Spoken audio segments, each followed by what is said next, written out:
Kisah dan sejarah Perjanjian Hudaibiyah.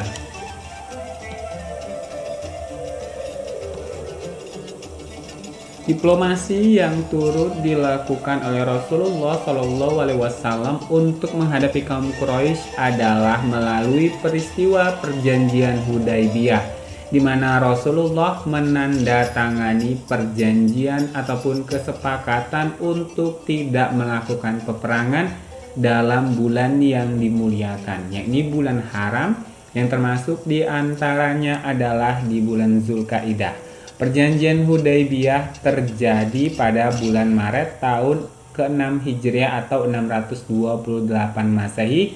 Tempat dilaksanakan perjanjiannya adalah di wilayah Hudaibiyah yang letaknya 22 km arah barat dari Mekah menuju Jeddah.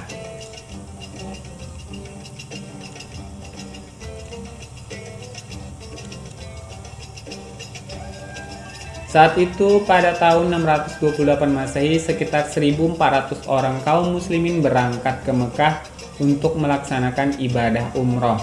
Namun karena saat itu kaum Quraisy di Mekah sangat anti terhadap kaum muslim Madinah setelah kekalahan mereka dalam perang Khandaq, maka Mekah menjadi wilayah tertutup untuk kaum muslimin. Sementara itu, pihak Quraisy tetap menyiagakan pasukannya untuk menahan Muslim agar tidak masuk ke Mekah.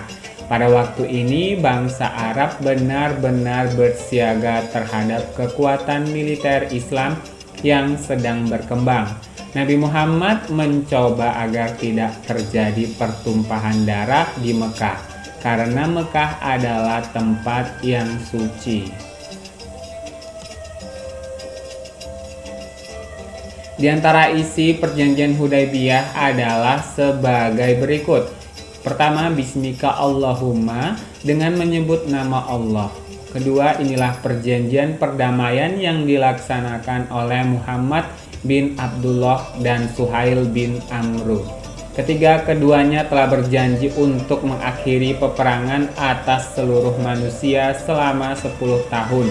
Pada masa itu orang-orang mendapatkan keamanan dan sebagian mereka menahan atau menjaga jangan sampai berperang atas sebagian yang lain. Keempat, bahwa barang siapa mendatangi kota Mekah dari kalangan sahabat Muhammad, baik itu untuk berhaji ataupun berumroh atau mencari karunia Allah, maka ia aman pada darah dan hartanya. Dan barang siapa yang mendatangi kota Madinah dari kalangan kaum Quraisy untuk menyeberang ke Mesir atau ke Syam atau untuk mencari karunia Allah, maka ia aman pada darah dan hartanya. Kelima, bahwa barang siapa mendatangi Muhammad dari kalangan kaum Quraisy tanpa seizin walinya, maka ia harus dikembalikan kepada mereka.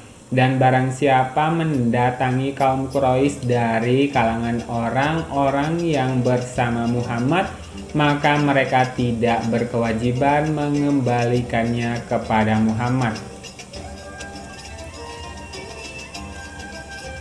Keenam, bahwa di antara kita berkewajiban untuk saling tahan-menahan dan bahwa kedua belah pihak tidak boleh mencuri dengan sembunyi-sembunyi dan tidak boleh saling mencederai dan mengkhianati. Ketujuh, bahwa barang siapa yang suka untuk masuk ke dalam pengukuhan dan perjanjian Muhammad, maka silahkan masuk.